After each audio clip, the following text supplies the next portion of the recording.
Hello everyone, welcome to you all study for math. तो चलिए कुछ ज्ञान बांटना शुरू करते हैं। आज हम स्टार्ट करेंगे एक्सरसाइज 7.9 का क्वेश्चन नंबर 13। इससे पहले की जो 1 से लेकर 12 तक के क्वेश्चन थे वो इससे प्रीवियस वीडियो में है, आप लोग ज़रूर जाके देख लीजिएगा। क्वेश्चन नंबर 12 है integration of a function x d X upon x square plus 1। Limit कहाँ से कहाँ तक की है? 2 से लेके 3 तक। सबसे पहले हम क्या करेंगे, हमें दिख रहा है कि नीचे वाली टर्म को अगर हम टी पुट करते हैं तो अपर वाली टर्म आ रही है। तो देखिए put x square plus 1 which is equals to t. आप चाहें तो यहाँ पे 1/2 से डिवाइड एंड 2 से मल्टीप्लाई भी कर सकते हैं, या फिर आप इस तरीके से भी सॉल्व करेंगे, दोनों चल जाएगा। यहाँ पे हम इसका क्या करेंगे, डिफ्रेंशिएशन करेंगे। इसका डिफ्रेंशिएशन क्या होगा, 2x dx which is equals to dt। अब यहाँ पे क्या है, x है, 2 तो नहीं है, 2 एक्स्ट्रा है। अभी ये मल्टीप्लाई में है, राइट हैंड साइड जाएगा तो डिवाइड में चेंज हो जाएगा। x dx which is equals to dt/2। यहाँ तक कोई कन्फ्यूजन नहीं, वैल्यूज को पुट कर दीजिए। dt upon 2t। अब यहाँ पे इंटीग्रेशन की वैल्यू आएगी। जनरली हम सिर्फ इंटीग्रेशन लिखा करते थे, लेकिन यहाँ पे इंटीग्रेशन की वैल्यू भी आएगी, जो कि कहाँ से कहाँ तक है, 2 से लेके 3 तक। ये इसकी लोअर लिमिट है, ये इसकी अपर लिमिट है। सो 1/2 कॉन्स्टेंट बाहर आ जाएगा। Integration of dt/t। अब dt/t क्या होता है, log t होता है। तो 1/2 log t। लिमिट कहाँ से कहाँ तक है, 2 से लेके 3 तक। अब हमारी लिमिट किस तरीके से पुट होती है, पहले अपर लिमिट पुट होती है, फिर लोअर लिमिट पुट होती है। ये देखिए मैंने फंक्शन के अकॉर्डिंग लिख भी रखा है। पहले आपका 3 पुट होगा, उसके बाद आपका 2 पुट होगा। तो पुट कर दीजिए हमारे इक्वेशन में। सबसे पहले टी की जगह पे टी की वैल्यू रखिए, जो कि क्या है, एक्स स्क्वायर प्लस 1, और लिमिट एज इट इज लिख दीजिए। अब हम लिमिट पुट कर देंगे इसके बाद। तो यहाँ पे पहले क्या पुट होगा, 3 then 2। 1/2 as it is log 3 का स्क्वायर प्लस 1 माइनस log 2 का स्क्वायर प्लस 1। अब 3 का स्क्वायर क्या होता है, 9, 9 प्लस 1 इज 10, एंड 2 का स्क्वायर क्या होता है, 4, 4 प्लस 1 इज 5। तो क्या आ रहा है, 1/2 log 10 माइनस log 5। अब यहाँ पे हम कौन सा फॉर्मूला लगाएंगे, log m की power log m upon n which is equals to log m minus n which is equals to 1/2 log 10/5। ये कैंसिल आउट होगा तो क्या आएगा, 2। तो 1/2 log 2। आई होप यहाँ तक किसी को कोई कन्फ्यूजन नहीं है, यही आपका फाइनल आंसर है। आप चाहे तो ये जो वैल्यू है अभी डिवाइड में, इस अगर ये मल्टीप्लाई में रहती तो हम किस में चेंज कर देते, log m की power n which is equals to n log m। But ये किस में रहनी चाहिए थी, मल्टीप्लिकेशन में, बट यहाँ पे डिवाइड में, इसलिए पावर चेंज नहीं होगी। यहाँ तक ही आपका फाइनल आंसर। और हमेशा याद रखिए कि यहाँ पे जितने भी हमारे लिमिट वाले क्वेश्चन है ना, जिसमें आपको लिमिट पुट करनी होती है, उसमें कॉन्स्टेंट c जो है वो ऐड नहीं होता है। 14 देखिए, integration of a function 2x plus 3 upon 5x का स्क्वायर प्लस 1। लिमिट कहाँ से कहाँ तक है, 0 से लेके 1 तक। अब देखिए सबसे पहले हम इसको सेपरेट करके लिखेंगे, जिसके कारण से हमें t क्या पुट करना है वो हमें समझ में आ जाए। Integration of 2x upon 5x का square plus 1 dx plus integration of 3 upon 5x square plus 1। अलग अलग सेपरेट कर दिया, इसको हम t मानते हैं, तो ऊपर वाली टर्म हमें मिल रही है। तो देखिए 5x square plus 1 which is equals to t। इसका डिफ्रेंशिएशन करेंगे तो 5 तो एज इट इज़ रहेगा। इसका एक्स स्क्वायर का डिफ्रेंशिएशन क्या होगा, 2x dx which is equals to dt। अब यहाँ पे 5 तो एक्स्ट्रा है हमेरे पास, तो 2x चाहिए बस। तो यहाँ पे हम 5 को राइट हैंड साइड भेजेंगे, तो अभी मल्टीप्लाई में राइट हैंड साइड जाएगा तो डिवाइड में चेंज हो जाएगा। तो 2x dx which is equals to dt/5। अब हमें वैल्यूज मिल गई हैं, फॉर्मूले में पुट कर देंगे। फॉर्मूला मीन्स इस जो इक्वेशन है इसमें हम पुट कर देंगे। सो 1/5 integration of dt/t plus 3/5 1/x square plus 1/5 1/√5 का स्क्वायर। अब ये किस तरीके से चेंज हुआ वो देखिए, यहाँ पे 3 था, 3 कांस्टेंट मैंने बाहर कर दिया, और नीचे वाली टर्म में से मैंने 5 को कॉमन ले लिया। क्यों कॉमन लिया है, क्योंकि यहाँ पे कौन सी फॉर्म बनाना है, हमें एक्स स्क्वायर प्लस ए स्क्वायर का फॉर्म यहाँ पे बनाना है। तो इसलिए ए स्क्वायर के लिए हमने यहाँ पे 5 कॉमन लिया। 5 कॉमन लेने से यहाँ पे जब हम इसको स्क्वायरिंग फॉर्म में चेंज करेंगे तो हमें रूट की ज़रूरत पड़ेगी। यहाँ तक कोई कन्फ्यूजन नहीं है। अब देखिए 1/5 एज इट इज़ 1/t का इंटीग्रेशन क्या होता है, log t, और वैल्यू जो हमारी लिमिट्स है वो एज इट इज़ पुट रहने दीजिए, प्लस 3/5 इन इसका इंटीग्रेशन होने के बाद देखिए हमारे पास क्या वैल्यूज बच रही है, इसका फॉर्मूला लगा दीजिए। वो क्या है, 1/x square plus A square which is equals to 1/a tan inverse x by a plus c। A क्या है हमारे पास, 1/√5। तो लिखिए 1/√5 tan इनवर्स x अपॉन 1/√5। यहाँ पे हमने सिर्फ और सिर्फ वैल्यूज को पुट किया है, लिमिट एज इट इज दोनों साइड लगी हुई है, अभी लिमिट्स पुट नहीं की गई हैं। अब t की जगह पे t की वैल्यू पुट कर दीजिए, 1/5 log 5x प्लस 1। Limit as it is put रहेगी, प्लस 3/5 √5 tan इनवर्स 5x, और लिमिट एज इट इज़। यहाँ तक हमने कोई चेंजेस नहीं किए हैं, बट ये जो डिवाइड में वैल्यूज़ थी इनको हमने मल्टीप्लाई फॉर्म में लाया, तो इसलिए यहाँ पे √5 आ गया और यहाँ पे √5x आ गया। यहाँ तक कोई कन्फ्यूजन नहीं है। अब इसके बाद हम लिमिट पुट करेंगे। लिमिट कैसे पुट की जाती है, upper limit minus lower limit. Upper limit क्या है, ये अपर लिमिट है और ये आपकी लोअर लिमिट है। तो पुट कर दीजिए। देखिए 0 किसी के साथ भी पुट होगा तो यहाँ पे चेंजेस आएगा। यहाँ पे तो tan इनवर्स जो है 0 की वैल्यू 0 ही रहती है। सो देखिए 1/5 लॉग 5 इंटू 1 प्लस 1 माइनस, अब जब मैं यहाँ पे 0 पुट करूँगी तो यहाँ पे 5 इंटू 0 इज 0, तो ये तो पूरा 0 हो जाएगा। अब यहाँ पे क्या बचेगा 1, तो यहाँ पे लिख दीजिए log 1 plus 3/5 as it is √5 as it is 10 inverse √5 multiply with 1, and यहाँ पे मैंने -0 इसलिए लिखा है बिकॉज 10 इनवर्स के साथ में आप जब √5 इंटू 0 करेंगे तो क्या आएगी, 10 की डिग्री 0 हो जाएगी, और 10 0 जो है वो 0 ही रहता है, दैट्स वाई मैंने ओवरऑल 0 लिख दिया है। यहाँ तक कोई कन्फ्यूजन नहीं है ना। अब आप लोग इसको सॉल्व कीजिए थोड़ा सा। 1/5 5 प्लस 1 इज 6, तो log 6 minus log 1 plus 3/5 as it is √5 10 inverse √5। यहाँ तक कोई कन्फ्यूजन नहीं है ना। अब यहाँ पे हम कौन सा फॉर्मूला लगाएंगे, log m/n which is equals to log m minus n, तो वही फॉर्मूला यहाँ पे अप्लाई हो जाएगा। तो लिख दीजिए 1/5 log 6/1 प्लस 3/5 √5 10 इनवर्स √5। आप यहाँ पे चाहे आंसर छोड़ने को तो बिल्कुल करेक्ट है, कोई दिक्कत नहीं है। अब देखिए अगर आप यहाँ तक आंसर लिख के छोड़ रहे हैं तो भी बिल्कुल करेक्ट है, बट अगर आपको √5 को कैंसिल आउट करना है तो किस तरीके से कैंसिल आउट करेंगे √5 को वो मैं बताती हूँ। अब √5 को कैंसिल आउट करने के लिए हमें इस 5 में कुछ चेंजेस लाने पड़ेंगे। इस 5 को मैं किस तरीके से लिखूँ कि ये √5 में चेंज हो जाए। इस 5 को हम √5 का स्क्वायर लिखेंगे तो भी कोई दिक्कत नहीं है, बिकॉज स्क्वायर से रूट कैंसिल आउट हो जाएगा, हमें वापस क्या मिल रहा है 5 मिल रहा है, तो इसको हम इस तरीके से चेंज कर सकते हैं। और अगर मैं इसको √5 का स्क्वायर लिखूंगी तो ये किस तरीके से सेपरेट होगा, √5 मल्टीप्लाई विथ √5, इस तरीके से सेपरेट होगा। इसी तरीके से मैंने यहाँ पे लिखा है। अब √5 से √5 कैंसिल आउट हो जाएगा, क्या बचेगा 3/√5 10 इनवर्स √5। अब ये किस तरीके से, बिकॉज जैसे आप कोई भी इक्वेशन हम लोग सॉल्व करते तो नहीं लिखते, अगर x+4 लिखा रहता है और ऊपर सिर्फ हमें x गिवन रहता है तो हम क्या करते हैं 4 से ऐड एंड 4 से सब्ट्रैक्ट, ताकि ये अगर कैंसिल आउट भी हो तो हमें हमारी टर्म एज इट इज़ मिले। वही यहाँ पे हुआ है, अगर रूट से स्क्वायर कैंसिल आउट हो जाएगा तो हमारा 5 जो है वो टर्म हमको एज इट इज़ मिल रही है, इसका मतलब हम इस तरीके से चेंज कर सकते हैं। वही यहाँ पे हुआ है। अब हमारे पास क्या बच रहा है 1/5 log 6 प्लस 3/√5 10 इनवर्स √5, यही आपका फाइनल आंसर है। अब हम देखते हैं क्वेश्चन नंबर 16।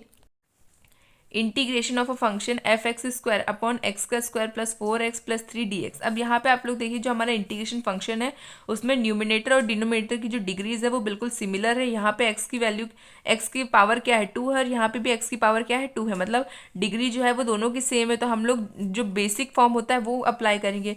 मतलब सबसे पहले तो हम इसमें डिवीजन रूल लगेगा, ये तो हमको समझ में आ गया। बट अब हमें क्या डाउट रहता है कि इसमें जो है डिवाइडर के अंदर कौन सी वैल्यू होगी और डिवाइड किससे होने वाली है हमारी वैल्यू। तो देखिए मैंने पहले ही बता रखा है कि जब भी इक्वल रहता है तो न्यूमिनेटर जो है वो ब्रैकेट मतलब डिवाइडर के अंदर आता है, और जो हमारा डिनोमिनेटर है उसी से डिवाइड होता है। तो लिख दीजिए उसी तरीके से x² plus 4x plus 3 with a division of x। यहाँ पे हमारा जो डिवीजन है वो क्या है हमारा x² प्लस 4x प्लस 3, और डिवाइड क्या हो रहा है 5x का स्क्वायर। अब यहाँ पे 5 है और यहाँ पे तो सिर्फ x² है, तो कैसे यहाँ पे 5 लेके आए, 5 से मल्टीप्लाई कर दीजिए। तो यहाँ पे जो हमारी इक्वेशन है इसमें 5 से मल्टीप्लाई करने पे 5x² हमको मिल रहा है, तो 5 से हम मल्टीप्लाई करेंगे तो क्या मिलेगा, यहाँ पे देखिए 5x का स्क्वायर, यहाँ पे 5 4 20 20x प्लस 15। आप लोग लिख दीजिए, इसको साइन चेंज करेंगे, एक पॉजिटिव एक नेगेटिव कैंसिल आउट हो जाएगा, क्या बच रहा है -20x -15। ये आपका रिमाइंडर हो गया। यहाँ तक कोई कंफ्यूजन नहीं। अब हमारा डिवीजन रूल का फॉर्मूला क्या होता है, quotient plus remainder upon divider. तो क्वोशिएंट क्या है हमारे पास, ये 5, तो लिख दीजिए 5 प्लस रिमाइंडर क्या है, क्या बच रहा है हमारे पास -20x -15 अपॉन डिवाइडर किससे डिवाइड कर रहे हैं x² plus 4x plus 3। I hope यहाँ तक कोई कंफ्यूजन नहीं है। यहाँ पे आपका पार्शियल फ्रैक्शन अप्लाई होने वाला है, और ये जो है डायरेक्टली इंटीग्रेट हो जाएगा बिकॉज 5 तो कॉन्स्टेंट है, में बाहर आ जाएगी, और 1 का इंटीग्रेशन क्या होगा x होगा। तो देखिए इंटीग्रेशन ऑफ, आपको लिमिट्स हमेशा लिखनी है। जहाँ पे भी लिमिट वाले इंटीग्रेशन के क्वेश्चंस होते हैं तो आपको जब भी फंक्शन को आप फ्रीली सॉल्व नहीं करते तब तक आपको उसके लिमिट लिखते हुए ही सॉल्व करना है। तो लिमिट 1 to 2 5 प्लस, अब सेकेंड फंक्शन जो है वो हमारा पार्शियल फ्रैक्शन से पूरा का पूरा कंप्लीट होगा, तो हम लोग पार्शियल फ्रैक्शन डायरेक्टली यहाँ पे यूज़ करते हैं। तो देखिए यहाँ पे मैं क्या करूँगी, दोनों साइड नेगेटिव है, नेगेटिव को कॉमन ले लेंगे, तो ये किस तरीके से हमारे बन रहा है 5 minus 20x plus 15 upon x का स्क्वायर प्लस 4x प्लस 13। यहाँ पे मैंने सिर्फ और सिर्फ माइनस को कॉमन ले ली, जिसके कारण से अंदर की टर्म पॉजिटिव हो जाए। तो देखिए 20x प्लस 15 अपॉन, जब हम लोग इसका फैक्टर करेंगे तो इसका फैक्टर किस तरीके से होगा x² प्लस 4x प्लस 3। इसको ब्रेक कर दीजिए आप लोग। ब्रेक किस तरीके से कर सकते हैं, x प्लस 3x लिख सकते हैं बिकॉज इसका ऐड 4x ही होता है, तो इस तरीके से लिख दिया। इसके बाद देखिए यहाँ पे क्या कॉमन आ रहा है, x कॉमन आ रहा है, तो लिखिए x कॉमन लेने पे क्या बचेगा x प्लस 1, और यहाँ पे क्या कॉमन है, 3 कॉमन है, तो 3 कॉमन लेने पे क्या बच रहा है, x+1। तो हमारे पास दो फंक्शन मतलब दो वैल्यूज आएंगी, क्या क्या, x+1 x+3, यही यहाँ पे आप लोग पुट कर दीजिए 20x + 15 अपॉन x+1 x+3। ये किस तरीके से फैक्टर होकर आ गया वो भी मैंने आपको बता दिया है, a upon x+1 + b upon x+3। अब यहाँ पे क्या करते हैं, हम एलसीएम लेते हैं, एलसीएम ले लीजिए 20x + 15 upon x+1 x+3 which is equals to a multiply with x+3 plus b multiply with x+1 upon x+1 x+3।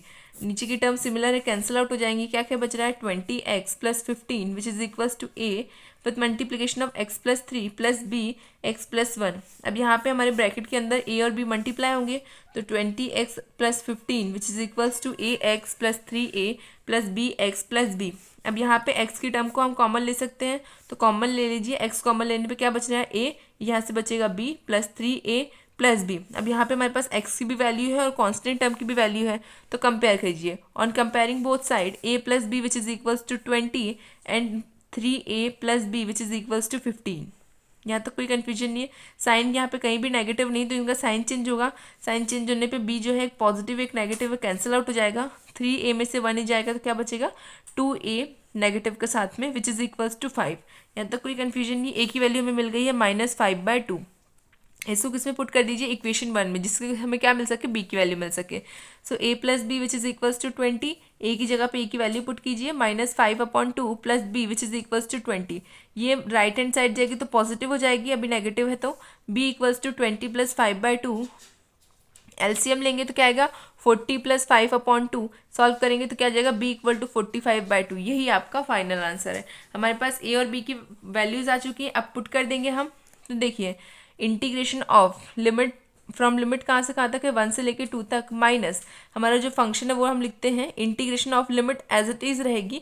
यहाँ पे a की वैल्यू क्या है -5/2, तो -5/2 लिख दिया, multiply with 1 upon x+1 plus b की वैल्यू क्या है 45/2, तो 45/2 with multiplication of 1 upon x+3। यहाँ तक किसी को कोई कन्फ्यूजन नहीं। अब यहाँ पे इसको सॉल्व करेंगे तो 5/2 तो कांस्टेंट है, तो ये बाहर आ जाएगा, 45/2 ये भी कांस्टेंट है, तो ये भी बाहर आ जाएगा। तो 1 अपॉन x+1 क्या होता है, log x+1। सिमिलरली यहाँ पे भी होगा 1 अपॉन x+3 क्या होगा, log x+3। और साथ ही साथ में ये नेगेटिव का साइन जब हम ब्रैकेट के अंदर लेके जाएंगे तो ये नेगेटिव नेगेटिव पॉजिटिव हो जाएगा, और ये पॉजिटिव है तो नेगेटिव हो जाएगा। 5x + 5/2 log x+1 -45/2 log x+3, जिसकी लिमिट कहाँ से कहाँ तक है, 1 से लेके 2 तक है। अब यहाँ पे हम लिमिट पुट करेंगे, लिमिट क्या होती है, upper limit minus lower limit. Upper limit क्या है हमारी 2 है और लोअर लिमिट हमारी 1 है, तो हम पुट करेंगे पहले अपर लिमिट फिर लोअर लिमिट। तो पुट कर दीजिए 5 मल्टीप्लाई विथ क्या है, 5 के लिए x है, तो यहाँ पे हम 2 भी पुट करेंगे 1 भी पुट करेंगे, तो पहले क्या होगी upper limit then lower limit, तो 2 - 1 प्लस 5/2 एज इट इज। अब यहाँ पे पुट कीजिए तो क्या आएगा log 2 + 1, यहाँ पे 2 पुट कर देंगे, देन सेकंड टाइम पे यहाँ पे 1 पुट करेंगे, तो log 2 + 1 माइनस log 1 + 1 माइनस। अब यहाँ पे पुट कीजिए 45/2 as it is log 2 + 3 minus log 1 + 3। यहाँ तक कोई कंफ्यूजन नहीं, सिर्फ और सिर्फ अपर लिमिट एंड लोअर लिमिट को हमने पुट किया है। इसको थोड़ा सा सिंप्लीफाई करेंगे, 2 में से 1 जाएगा तो कितना बचेगा 1, 5 का 1 से मल्टीप्लाई तो 5 एज इट इज, प्लस 5/2, 2 + 1 = 3, तो log 3 minus log 2 minus 45/2 log 3 + 2 = 5 minus 3 + 1 = 4, तो माइनस का log 4। यहाँ तक कोई कन्फ्यूजन नहीं। अब इसको थोड़ा सा सॉल्व कर लेते हैं। सॉल्व करने के लिए हमारा कौन सा फॉर्मूला लगेगा, log m/n which is equals to log m minus log n। यहाँ पे फॉर्मूले को अप्लाई कीजिए, 5 + 5/2 log 3/2 माइनस 45/2 log 5/4। यही आपका फाइनल आंसर है। हमने बस फॉर्मूला अप्लाई किया है लास्ट, यहाँ पे भी और यहाँ पे भी, और वैल्यूज को पुट कर दिया है। यही आपका आंसर है। अब हम देखते हैं question number 17, integration of a function 2sec² x + x³ + 2 dx।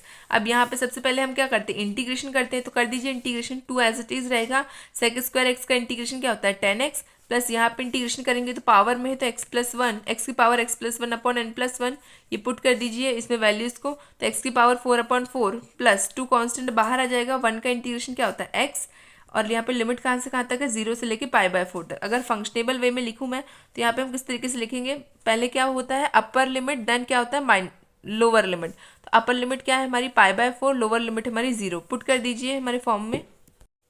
तो देखिए 2 एज इट इज 10 एक्स की वैल्यू क्या है हमारे पास पाई/4, तो पुट कर दीजिए 10 पाई/4 प्लस 1/4 मैंने बाहर लिख दिया, और यहाँ पे एक्स की पावर 4 की वैल्यू क्या है पाई/4 की पावर 4 प्लस 2 मल्टीप्लाई विथ पाई/4 माइनस, अब यहाँ पे पूरी आपको पता है कि 10 जीरो की वैल्यू जीरो ही होती है, एक्स अपॉन जीरो लिखेंगे तो भी पूरी वैल्यू जीरो आएगी, और 2 into zero is also zero, तो यहाँ पे ओवरऑल इसमें जीरो पुट करने पे हमारे पास जीरो ही मिल रहा है, तो डायरेक्टली जीरो लिख दीजिए। अब देखिए इसको सॉल्व करिए किस तरीके से सॉल्व होगा ये। यहाँ पे हमारी पाई/4 की 10 की वैल्यू क्या होती है 1 होती है, तो 2 इंटू वन प्लस 1/4, अब ये पाई/4 में जो पावर है इसको हम अंदर लेंगे तो पाई/4/4 की पावर 4 प्लस पाई/2, अब पाई/2 कैसे इसको इससे कैंसिल आउट किया तो कितना बचा 2 बचा, यहाँ तक कोई कन्फ्यूजन नहीं है। इसके बाद देखिए आप लोग ये 4 जब इससे मल्टीप्लाई होगा तो क्या कर देंगे 4 की पावर 5, तो 2 प्लस पाई की पावर 4/4 की पावर 5 प्लस पाई/2, यही आपका फाइनल आंसर है। क्वेश्चन नंबर 18 देखिए, integration of a function sine square x by two minus cos square x by to D x. अब यहाँ पे किस तरीके से सॉल्व होगा, सबसे पहले आपको फॉर्मूले पता होना चाहिए कि किसका क्या फॉर्मूला होता है। कॉस एक्स का फॉर्मूला होता है cos square x by two minus sine square x by two. तो देखिए ये फॉर्मूला किस तरीके से बना है, cos 2x which is equals to cos square x minus sine square x. यह आपका नॉर्मल फॉर्मूला है टिग्नोमेट्रिक फंक्शन का, इसी को हाफ एंगल फॉर्मूला बनाएंगे बिकॉज यहाँ पे हमारा क्वेश्चन जो है वो हाफ एंगल फॉर्मूले में है। तो cos x which is equals to cos square x by two minus sine square x by two. अब यहाँ पे हमारा कॉस स्क्वायर जो है वो नेगेटिव है और साइन जो है वो पॉजिटिव है, but according to the formula cos positive होना चाहिए और साइन नेगेटिव होना चाहिए। अगर इस तरीके से कंडीशन है तो हम क्या करेंगे नेगेटिव साइन को कॉमन लेंगे जिसके कारण से अंदर के साइन चेंज हो सके। तो नेगेटिव मैं कॉमन ले रही हूँ तो क्या बचेगा cos square x by two minus sine square x by to D x. यहाँ पे कॉस पॉजिटिव हो गया अब साइन नेगेटिव हो गया, यहाँ तक कोई कंफ्यूजन नहीं है। अब ये फॉर्मूले के अकॉर्डिंग क्या है कॉस एक्स है, तो लिख दीजिए integration of 0 to pi cos x d x which is equal to cos x का हम क्या करेंगे इंटीग्रेशन, तो क्या आएगा साइन एक्स और पावर जो है वो as it is sine x के साथ में जो हमारी लिमिट्स है, सॉरी पावर नहीं लिमिट, जो हमारी लिमिट है वो एज इट इज आएंगी। ये हमारी क्या है अपर लिमिट, ये है हमारी लोअर लिमिट। अब हम लोगों को upper limit and lower limit को पुट करना है, तो सबसे पहले क्या पुट होगा upper limit then lower limit. तो लिखिए minus sine pi minus sine zero. आपको पता है कि साइन पाई की वैल्यू जो है वो जीरो होती है और साइन जीरो की वैल्यू भी जीरो होती है, तो इसका ओवरऑल सोल्यूशन जो है वो जीरो आ जाएगा। आई होप यहाँ तक कोई कंफ्यूजन नहीं है। आपको इसके लिए टिग्नोमेट्रिक टेबल का याद होना बहुत ज़रूरी है। Integration of a function c x plus three upon x square plus 4 d x. अब यहाँ पे सबसे पहले हम इसको सेपरेट करके लिखेंगे integration of a function g x upon x square plus 4 d x plus integration of 3 upon x square plus 4 d x. यहाँ तक आपको समझ में आ गया, हमने बस इसको सेपरेट करके लिखा, अभी तक कोई भी सॉल्यूशन अप्लाई नहीं किया। अब हम क्या करेंगे नीचे वाली टर्म को हम टी एज्यूम करेंगे, तो यहाँ पे सॉल्व कीजिए एक्स स्क्वायर का जब हम लोग डिफ्रेंशिएशन करेंगे तो क्या आएगा 2x dx which is equals to dt। But upper side में हमारे पास क्या है, यहाँ पे तो हमारे पास 6 है और यहाँ पे हमारे पास 2 है, तो इसका मतलब ये हमारी राइट हैंड साइड लेके जानी पड़ेगी हमें हमारी टर्म को, बिकॉज ये पूरी की पूरी टर्म क्या है हमारी कांस्टेंट फंक्शन में आ रही है। तो यहाँ पे हम क्या करेंगे इस 2 को राइट हैंड साइड ले जाएंगे, तो क्या बनेगा हमारा x d x which is equals to d t by two. अब आप लोग देखिए यहाँ पे एक्स फंक्शन तो है, 6 को अगर हम हाइड कर देते तो हमारे पास एक्स है और यहाँ पे भी x d x which is equals to d t by two. अब ये चीज़ जो है यहाँ पे आप लोग पुट कर दीजिए, पुट करने पे देखिए क्या आता है इंटीग्रेशन ऑफ, अब यहाँ पे क्या है 6 है तो यहाँ पे हम लिखेंगे 6 अपॉन क्या है 2 multiply with D T upon T, यही है हमारा। इसको इससे कैंसिल आउट करेंगे तो क्या बचेगा 3 और डी टी बाई टी, तो वही यहाँ पे लिखा हुआ है 3 D t by T plus यहाँ पे भी 3 कांस्टेंट, इसको मैंने बाहर ले लिया तो क्या आएगा 3 integration of D X upon x square plus A square. X square plus A square हमारा फॉर्मूला होता है X square plus A square which is equals to 1 upon A tan inverse x by A. ये formula यहाँ पे apply होगा और यहाँ पे तो डायरेक्टली इंटीग्रेशन होगा, तो करिए 3 with multiplication of log T की लिमिट क्या है 0 से लेकर 2 तक प्लस 3 कांस्टेंट है बाहर एज इट इज रहेगा। इसको सॉल्व करेंगे फॉर्मूला के अकॉर्डिंग तो क्या आएगा 1 upon 2 tan inverse x by 2, limit 0 से लेकर 2 तक है। यहाँ तक कोई कन्फ्यूजन नहीं है ना।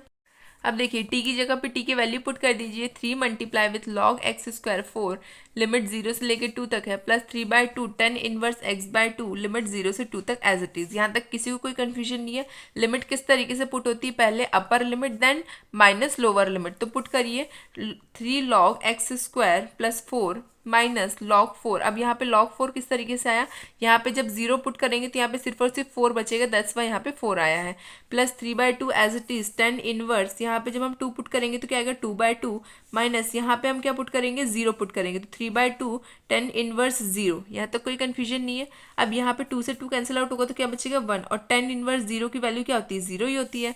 तो 3 लॉग यहाँ पे क्या है 2 का स्क्वायर होगा 4, 4 प्लस 4 इज 8, तो log 8 minus log 4 plus 3/2 10 inverse 1 minus 10 inverse 0।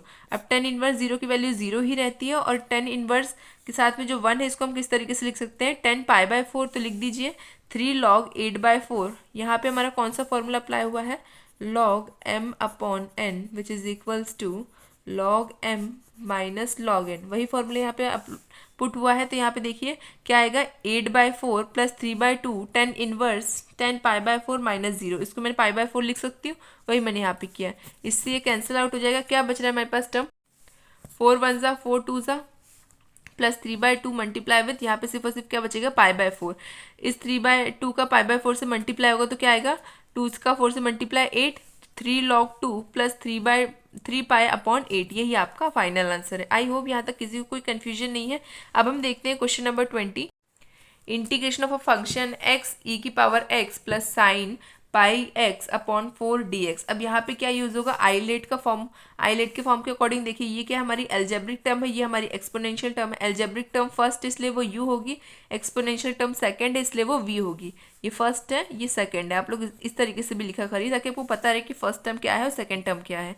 अब इसके अकॉर्डिंग हम यहाँ पे फॉर्मूला लगा के सॉल्व करेंगे और यहाँ पे हम डायरेक्टली सॉल्व करेंगे। तो देखिए इसका फॉर्मूला क्या होता है, integration of u multiply with v dx which is equals to u as it is v का integration minus integration of a function, सबसे पहले differentiation of u, integration of v and then whole integration. अब यहाँ पे values को put कर दीजिए, x with integration of e की पावर x, इसका इंटीग्रेशन भी करेंगे तो ये एज इट इज आएगी इसलिए मैंने एज इट इज लिख दी है, माइनस इंटीग्रेशन ऑफ x का इंटीग्रेशन क्या होगा, सॉरी x का डिफरेंशिएशन क्या होगा, x होगा, x का डिफरेंशिएशन 1 होता है तो x का डिफरेंशिएशन यहाँ पे हमने 1 लिख दिया, यहाँ तक कोई कन्फ्यूजन नहीं है। e की पावर x का इंटीग्रेशन e की power x as it is रहता है dx प्लस, अब यहाँ पे जब हम इसको सॉल्व करेंगे तो देखिए यहाँ पे साइन स्क्वायर पाई/4 हम किस तरीके से लिख सकते हैं, जब हम इसका इंटीग्रेशन करेंगे तो साइन का इंटीग्रेशन क्या होता है, cos x होता है, तो यहाँ पे x की जगह पे पाई/4 x है तो लिख दीजिए वही cos पाई/4 x अपॉन पाई/4, यहाँ तक कोई कन्फ्यूजन नहीं। अब यहाँ पे इसका इंटीग्रेशन कर दीजिए, x e की पावर x माइनस e की पावर x माइनस cos पाई/4, ये नेगेटिव का साइन है, नेगेटिव का साइन बाद जब ब्रैकेट ओपन करेंगे तो यहाँ पॉजिटिव है तो नेगेटिव का साइन एज इट इज रहेगा, कोई चेंजेस नहीं आएंगे। अब आप लोग यहाँ पे ध्यान से देखिए, यहाँ पे क्या कॉमन है, ई एक्स इधर भी है, ई एक्स इधर भी है, उसको कॉमन ले लेंगे तो क्या बचेगा, ई एक्स कॉमन लेने से यहाँ से बच रहा है हमारा एक्स, यहाँ से बचेगा सिर्फ 1। तो हम लोग अब लिखेंगे नेक्स्ट स्टेप पे, ई की power X with multiplication of X minus 1 minus cos pi by X, cos pi X upon 4 upon पाई/4, लिमिट कहाँ से कहाँ तक है, 0 से लेके 4 तक, ये आपकी अपर लिमिट है, ये आपकी लोअर लिमिट है। पुट कर दीजिए, सबसे पहले क्या होता है upper limit minus lower limit, तो अपर लिमिट 4 है तो यहाँ पे 4 पुट होगा फिर 0 पुट होगा, तो e की पावर 1 1 माइनस 1 माइनस कॉस पाई/4 मल्टीप्लाई विथ 1 अपॉन 4 अपॉन पाई/4, यहाँ तक कोई कन्फ्यूजन नहीं, सिर्फ हमने क्या पुट किया, 1 पुट किया। अब हम क्या पुट करेंगे, 0, तो e की पावर 0 0 माइनस 1 माइनस कॉस पाई/4 मल्टीप्लाई विथ 0 अपॉन पाई/4, यहाँ तक किसी को कोई कन्फ्यूजन नहीं, सिर्फ और सिर्फ हमने क्या किया, वैल्यूज को पुट किया है। अब आपको भी पता होगा कि e की पावर 1 जो है इसको तो आप छोड़ ही दीजिए, यहाँ पे जब हम सॉल्यूशन करते हैं तो 1 माइनस 1 इज 0, तो यहाँ पे 0 का e की पावर से मल्टीप्लाई होगा या फिर e से मल्टीप्लाई होगा तो पूरी की पूरी टर्म 0 हो जाएगी, तो इसको नेगलेक्ट कर दीजिए। यहाँ पे क्या बचेगा, कॉस पाई/4 अपॉन पाई/4 प्लस, यहाँ पे आपको पता होगा कि e की पावर 0 जो है उसकी वैल्यू क्या रहती है, 1 रहती है, तो यहाँ पे आएगा हमारा 1 प्लस, अब प्लस क्यों, यहाँ तो नेगेटिव है, ब्रैकेट ओपन किया ना, तो ये तो नेगेटिव हो गया और ये पॉजिटिव हो गया। तो आप लोग एक चीज़ और ध्यान से देखिए, आप बोलेंगे कि मैम ये पॉजिटिव कैसे हो गया, e की पावर 0 की वैल्यू तो पॉजिटिव का 1 है, पॉजिटिव का 1 तो है, बट यहाँ पे क्या है माइनस का 1, तो e की वैल्यू है हमारी 1 और यहाँ पे हमारा बचेगा माइनस का 1, तो यहाँ पे ओवरऑल क्या बन जाएगा, माइनस का 1, तो माइनस माइनस क्या हो जाएगा, प्लस हो जाएगा। एक बार फिर से समझ लीजिए, यहाँ पे क्या है हमारे पास 0 माइनस 1, e की पावर 0 क्या होती है, पॉजिटिव का 1, और यहाँ पे हमारा बच रहा है माइनस का 1, तो नेगेटिव का 1 पॉजिटिव के 1 से मल्टीप्लाई होगा तो क्या क्रिएट करेगा, माइनस का 1, और यहाँ पे भी नेगेटिव, यहाँ भी नेगेटिव, तो नेगेटिव नेगेटिव पॉजिटिव हो जाएगा। प्लस कॉस पाई/4 की वैल्यू क्या होती है, 1, तो लिख दीजिए 1, सॉरी कॉस पाई/4 नहीं, कॉस 0 की वैल्यू है यहाँ पे, ये जो है पाई/4 के साथ 0 मल्टीप्लाई हो रहा है, तो कॉस 0 की वैल्यू हमारे पास क्या है, 1 है, तो लिख दीजिए 1 अपॉन पाई/4। अब ये डिवाइड में है, मल्टीप्लाई में जाएगा तो 4 अपर आएगा और पाई जो है वो डाउन साइड आएगा, तो माइनस कॉस पाई/4 अपॉन पाई/4 प्लस 1 प्लस 4 पाई/, यहाँ तक किसी को कोई कन्फ्यूजन नहीं। अब इसमें वैल्यूज को पुट करेंगे, माइनस एज इट इज रहेगा cos पाई बाय 4 की वैल्यू क्या होती है 1/√2, तो पुट कर दीजिए -1/√2 upon pi by 4 plus 1 as it is plus 4/पाई एज इट इज। अब इसको सॉल्व करेंगे थोड़ा सा, डिवाइड में मल्टीप्लिकेशन में जाएगा तो -1/√2 multiply with 4 pi plus 1 plus 4/पाई, यही हमारा फाइनल आंसर है। आई होप यहाँ तक किसी को कोई डाउट नहीं है। अब हम देखते हैं question number 21, integration of a function dx upon 1 plus X का स्क्वायर dx। अब आपको भी पता होगा कि 1 अपॉन एक्स स्क्वायर प्लस ए स्क्वायर किसका फॉर्मूला होता है, यहाँ पे ए भी मान सकते हैं आप लोग, A square plus X square which is equals to 10 inverse plus सी।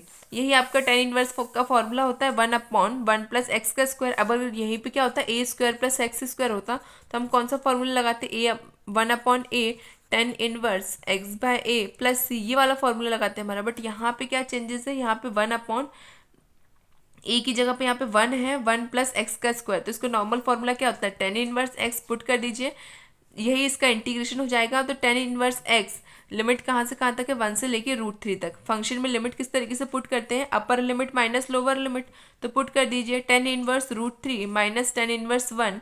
यहाँ पे 10 इनवर्स में √3 कब आता है और 1 कब आता है वो लिखिए। 10 इनवर्स 10 पाई बाय 3 में यहाँ पे √3 आता है और 10 इनवर्स 10 पाई बाय 4 पे यहाँ पे क्या आता है 1 आता है। 10 इनवर्स से 10 कैंसिल आउट हो जाएगा। अब हमारे पास क्या बच रहा है pi by 3 minus pi by 4, pi by 3 pi minus pi by 4 का एलसीएम लेंगे तो क्या आएगा 4 पाई माइनस 3 पाई अपॉन 12। इसको सॉल्व करेंगे तो क्या आएगा पाई बाय 12, यही आपका फाइनल आंसर है। अब हम इस एक्सरसाइज का लास्ट क्वेश्चन देखते हैं, integration of a function dx upon 4 plus 9x square dx। अब यहाँ पे हम किस तरीके से इसको सॉल्व कर सकते हैं, आप लोग नीचे देखिए, स्क्वायरिंग फॉर्म में हमारी टर्म्स तो हो सकती है बट यहाँ पे क्या एक्स्ट्रा है, ये 9 एक्स्ट्रा है। इस 9 को क्या करेंगे हम कॉमन लेंगे, जिसके कारण से हमें एक्स स्क्वायर जो है वो फ्री मिल सके। तो मैंने यहाँ पे 9 को कॉमन लिया, तो क्या कैसे बची हुई डिग्रीज लिखेंगे वो देखिए, dx upon 1/9 4/9 plus X square. अब 4/9 कैसे आया, यहाँ पे जब हमने 9 को कॉमन लिया तो यहाँ पे तो 9 था ही नहीं, इसलिए डिवाइड में आया है, या तो कोई कंफ्यूजन नहीं है। अब इसके बाद जो है ये किसका स्क्वायरिंग का फॉर्म है, 1/9 तो कांस्टेंट है तो ये इंटीग्रेशन के बाहर चला जाएगा, और यहाँ पे ये किसकी हमारी स्क्वायर है, 2 का स्क्वायर होता है 4, 3 का स्क्वायर होता है 9, तो इसको स्क्वायरिंग फॉर्म में लिख दीजिए 1/9 integration of a function dx upon 2/3 का स्क्वायर प्लस एक्स स्क्वायर। अब यहाँ पे कौन सा फॉर्मूला बन रहा है A square plus X square का, जो कि क्या है 1 integration of A square plus X square D x which is equals to 1/a 10 inverse x by A plus C. अब यहाँ पे एक्स बाय ए में और ए की जगह पे ए की वैल्यू पुट कर दीजिए, ए की वैल्यू क्या है 2/3, तो फॉर्मूले में पुट कीजिए 1/9 मल्टीप्लाई विथ 1/2/3 10 इनवर्स एक्स 2/3। अब ये जो डिवाइड की टर्म है इसको हम मल्टीप्लिकेशन की टर्म में चेंज करते हैं, इसको इस तरीके से चेंज करेंगे x इंटू, अब क्या हो जाएगा 3/2, बिकॉज आपको भी पता है कि a/b जो है अगर डिवाइडिंग फॉर्म में लिखा रहता है, इसको अगर हम मल्टीप्लाई में चेंज करते हैं तो क्या हो जाता है b/a। Upper limit upper value जो है वो डाउन चली जाती है, डाउन वैल्यू अपर में चली जाती है, वही यहाँ पे हुआ है, वही चीज़ यहाँ पे भी हुई है, यहाँ तक कोई कन्फ्यूजन नहीं है। अब इसके बाद लिखिए इसको 1/9 multiply with 3/2 10 inverse 3x/2 limit 0 से लेके 2/3 तक है। अब हमें लिमिट पुट किस तरीके से करनी है, पहले क्या आएगी हमारी अपर लिमिट, उसमें से क्या माइनस होगी लोअर लिमिट, तो पुट कर दीजिए 1/6। अब 1/6 कैसे आया, इसको इससे जब हम कैंसिल आउट करेंगे तो 3 3 3 9 होता है, तो यहाँ पे आ जाएगा हमारा 3 3 2 क्या होता है 6, तो 1/6 10 इनवर्स, यहाँ पे पहले क्या पुट होगा हमारा 2/3 पुट होगा, तो यहाँ पे देखिए 3/2 पहले से था और 2/3 और मल्टीप्लाई हो गया इसमें माइनस 10 इनवर्स 0, नेक्स्ट टर्म क्या है हमारी 0 है, तो आपने यहाँ पे 0 पुट करना है। 10 इनवर्स 0 की वैल्यू 0 ही होती है, 2 से 2 कैंसिल, 3 से 3 कैंसिल, क्या आ रहा है ओवरऑल 1 बच रहा है, 1/6 10 इनवर्स 1 माइनस 0। अब यहाँ पे आपको भी पता है कि 10 में 1 कब आता है π/4 में, तो लिख दीजिए 1/6 10 इनवर्स 10 π/4, इनवर्स से 10 कैंसिल आउट हो जाएगा, क्या बच रहा है 1/6 मल्टीप्लाई विथ π/4, इसको सॉल्व करेंगे तो क्या आएगा π/24। यहाँ तक किसी को कोई कन्फ्यूजन नहीं, यही आपका फाइनल आंसर था। आई होप आपको क्वेश्चन समझ में आए हो, कोई भी डाउट रहे तो कमेंट सेक्शन में ज़रूर पूछिएगा। Thank you so much for watching my video, keep watching keep sharing, thank you.